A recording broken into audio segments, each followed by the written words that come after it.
నేడు కొలువు తీరనున్న మోదీ ప్రభుత్వం బీజేపీ హైకమాండ్ పరిశీలనలో పురంధేశ్వరి పేరు.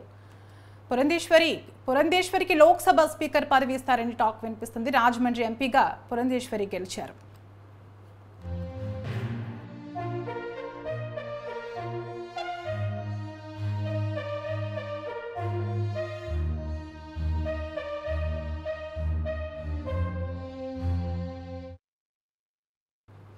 నేడు కొలువు తీరనున్న మోదీ ప్రభుత్వం బీజేపీ హైకమాండ్ పరిశీలనలో పురంధేశ్వరి పేరు వినిపిస్తోంది. పురంధేశ్వరికి లోక్సభ స్పీకర్ పదవి ఇస్తారని టాక్ వినిపిస్తోంది.